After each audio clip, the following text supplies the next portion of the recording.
Peguei minha esposa com meu melhor amigo. Mas o final dessa história é ainda pior.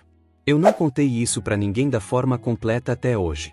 Algumas pessoas sabem partes, outras ouviram versões mais leves, mas o que realmente aconteceu ficou só comigo. E talvez o pior não tenha sido pegar minha esposa com o meu melhor amigo. O pior veio depois, quando tudo que eu achava que era sólido simplesmente deixou de existir, como se nunca tivesse sido real. Conheci a Júlia numa fase tranquila da minha vida. Já tinha passado por alguns relacionamentos que não deram certo, nada muito traumático, só aquelas histórias que acabam porque simplesmente não funcionam. Quando ela apareceu, foi diferente. Não teve aquela intensidade exagerada logo de cara, mas teve algo que eu valorizava muito mais: consistência. A gente conversava bem, tinha interesses parecidos, conseguia ficar em silêncio sem desconforto. Era fácil. O Caio já fazia parte da minha vida muito antes dela. A gente se conheceu na adolescência, passou por várias fases juntos. Ele era o tipo de amigo que estava presente em tudo.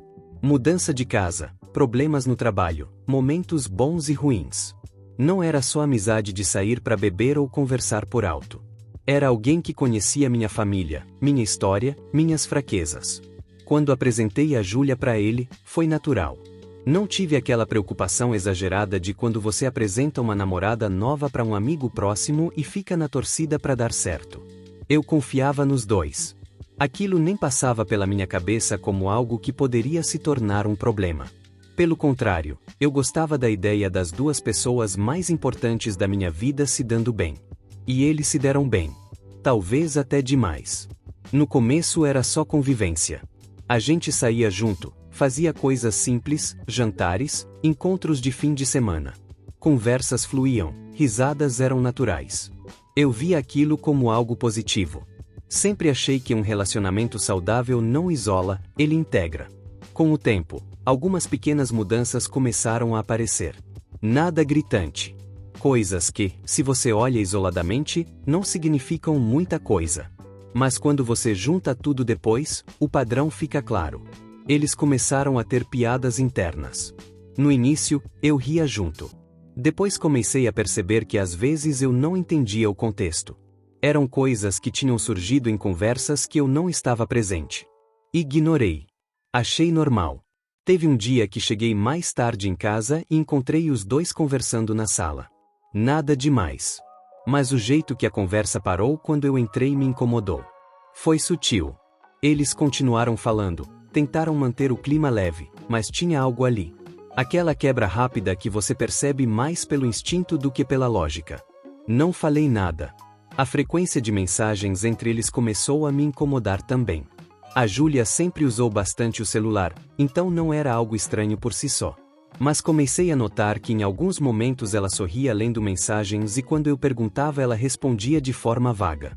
Era o pessoal, era besteira, era coisa boba. Um dia, sem querer, vi o nome do Caio nas notificações. Aquilo não era um problema. Eles se conheciam, era normal conversarem. Mas a frequência começou a me incomodar. Era constante. Mesmo assim, tentei racionalizar. Confiava nele. Confiava nela. E confiar, para mim, sempre foi uma escolha. Só que confiança não impede percepção. Teve um momento específico que ficou marcado. A gente estava jantando e o celular dela vibrou várias vezes seguidas. Ela olhou, respondeu rápido e virou o celular. Perguntei quem era. Respondeu que era o Caio, perguntando sobre um negócio qualquer. Achei estranho ele mandar várias mensagens seguidas por algo simples. Mas deixei passar. Vinha deixando tudo passar. Até que começou a acontecer algo mais incômodo. Eles começaram a se encontrar sem mim em situações pequenas. Ele passar lá em casa quando eu não estava, ou eles combinarem algo rápido. Sempre com justificativas plausíveis. Sempre com explicações que na superfície faziam sentido. Mas a soma disso tudo começou a me afetar. Não era ciúme direto. Era desconforto. Aquela sensação de que você está percebendo algo mas ainda não tem coragem de dar nome. Tentei conversar com ela uma vez. Não de forma acusatória. Só falei que estava achando estranho o quanto eles estavam próximos. Ela reagiu de forma tranquila, até um pouco surpresa. Disse que eu estava exagerando. Que ele era meu amigo. Que não fazia sentido eu pensar algo errado. E eu aceitei. Porque era mais fácil aceitar do que confrontar algo que eu não tinha prova. Mas depois dessa conversa, algumas coisas mudaram. Não necessariamente para melhor. Ficaram mais escondidas. O celular mais protegido.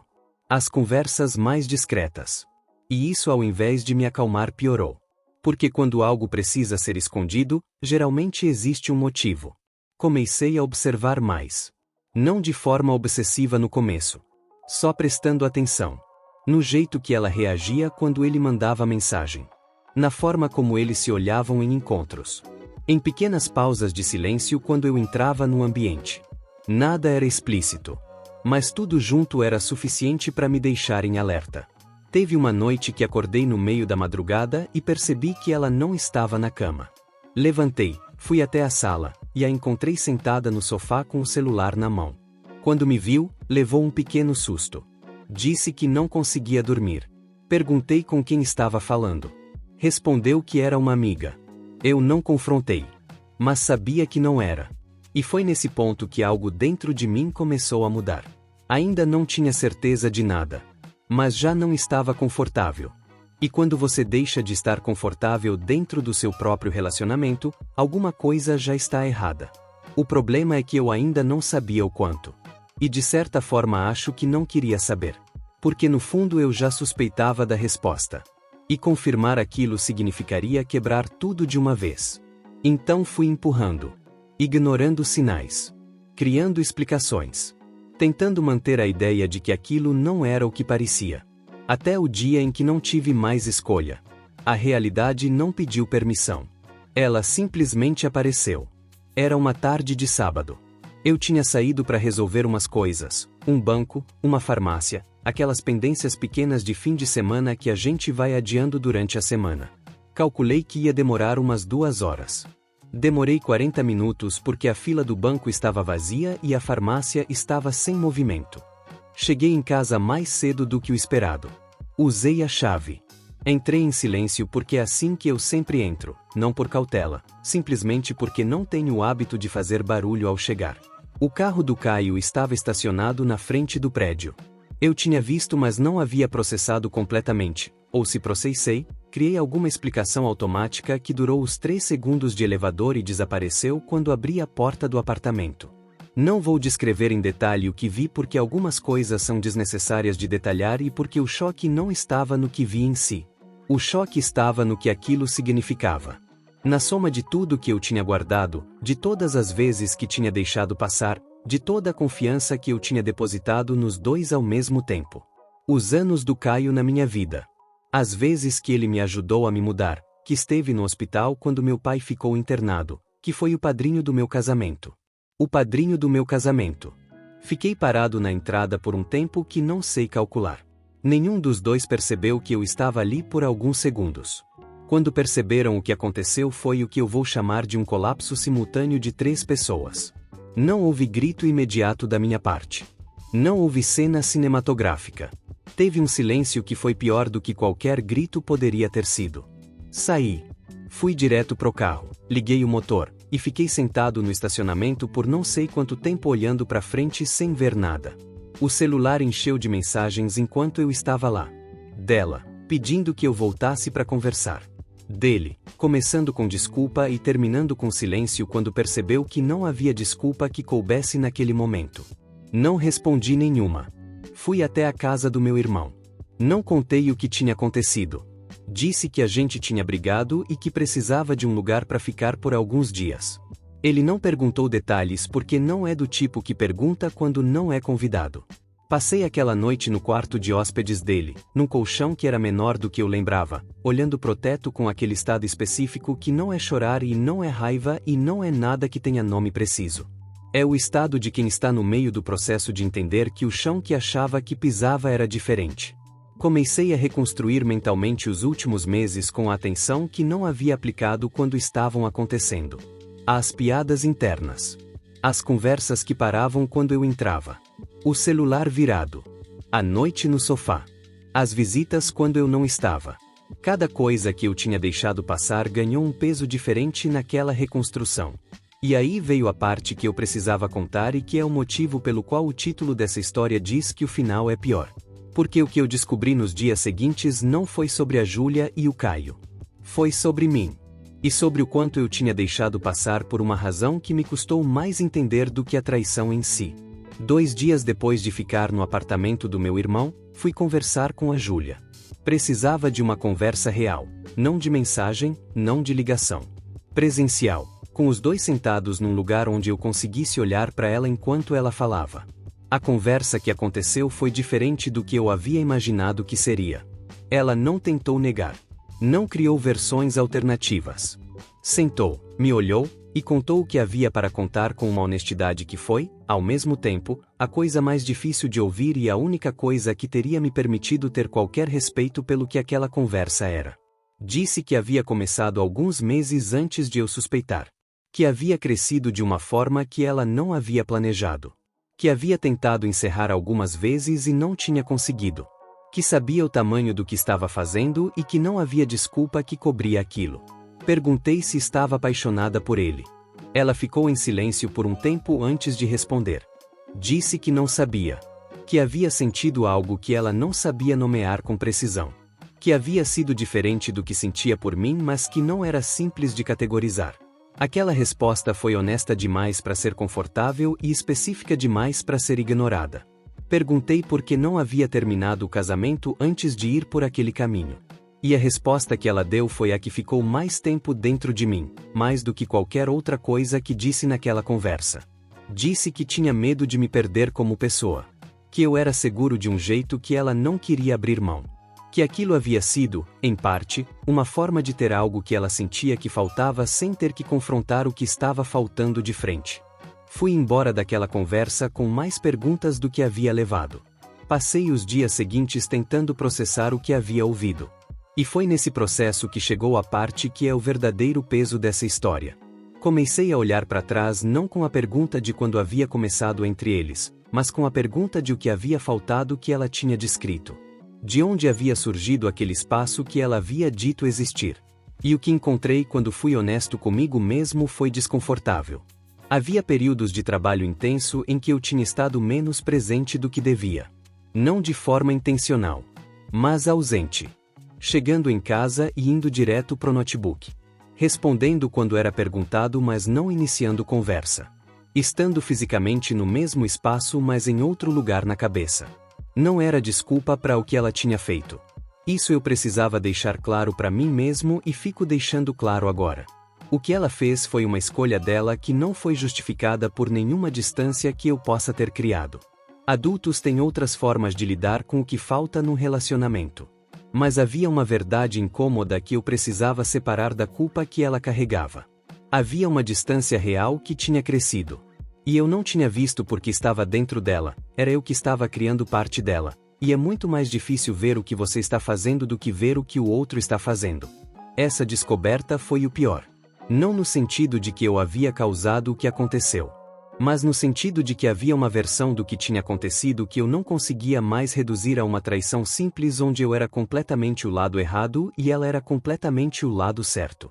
A realidade era mais complicada do que aquilo. E realidade complicada é mais difícil de carregar do que uma simples onde os papéis são claros. O Caio tentou me ligar várias vezes na semana seguinte. Não atendi nenhuma. Depois de uns 10 dias ele apareceu na casa do meu irmão. Meu irmão me perguntou se eu queria atender. Disse que não. Ele mandou uma mensagem longa depois. Não vou reproduzir o conteúdo porque é uma mensagem que eu reli várias vezes ao longo das semanas seguintes e que ainda não processei completamente. Mas o centro dela era uma admissão do que tinha feito, uma tentativa de explicação que ele mesmo reconhecia que não era suficiente, e uma pergunta sobre se havia alguma forma de eu eventualmente querer conversar. Não respondi. Não porque estava com raiva, embora estivesse. Mas porque não havia nada que uma conversa naquele momento pudesse produzir que eu quisesse ter. 20 anos de amizade é um peso específico. É diferente de um casamento que termina, de um namoro que acaba. Tem uma dimensão que não tem equivalente em outras perdas relacionais porque não existe script cultural para processar a perda de um amigo dessa forma.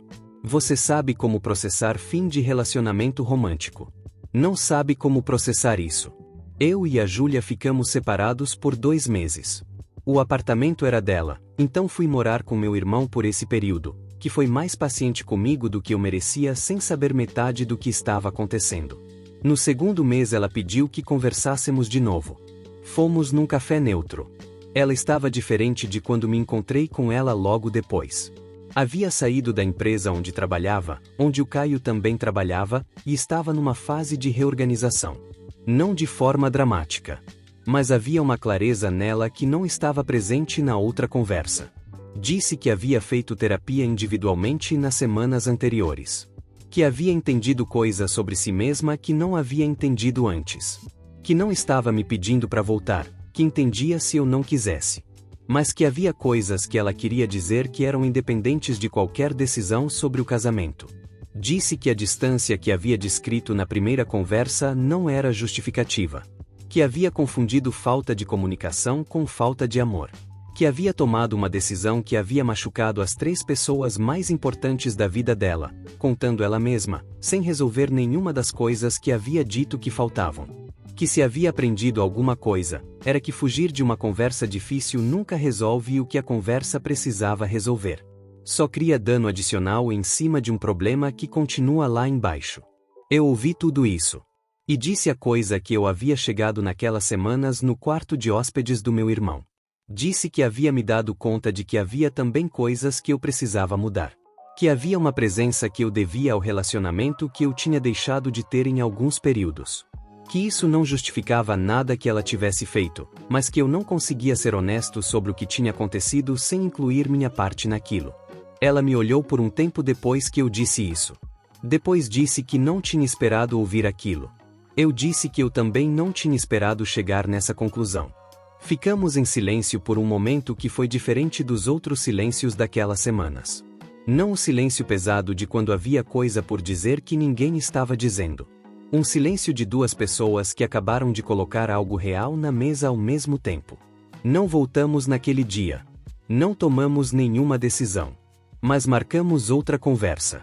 E então mais uma. E depois a terapia de casal que o terapeuta havia sugerido depois das sessões individuais de cada um. São 4 meses desde aquele sábado no estacionamento. Ainda estamos em processo. Não consigo dizer que está resolvido porque não está. Não consigo dizer que a confiança voltou completamente porque não voltou. Ainda há momentos em que eu estou bem e de repente não estou mais, por uma razão que eu sei de onde vem mesmo quando não estou pensando nisso diretamente. Mas estamos fazendo o trabalho. Os 2. E isso é diferente do que eu havia esperado que seria possível quando estava sentado no estacionamento naquele sábado. Sobre o Caio, não tivemos mais contato. Não sei se vai mudar.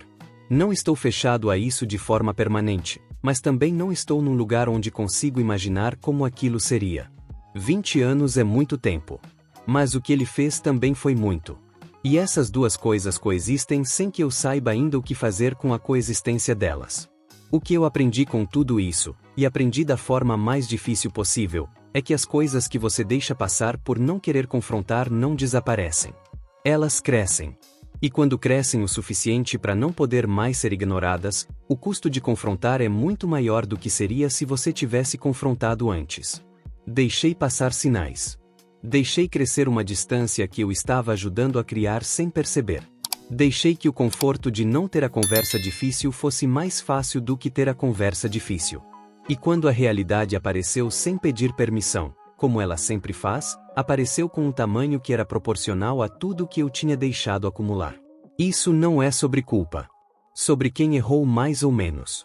É sobre o que eu entendo agora que não entendia antes, sobre como silêncio não é neutralidade. Silêncio é uma escolha que tem consequências tão reais quanto qualquer coisa que você diz em voz alta. Meu irmão ainda não sabe a história completa. Minha família não sabe. Os amigos em comum sabem que algo aconteceu, mas não os detalhes.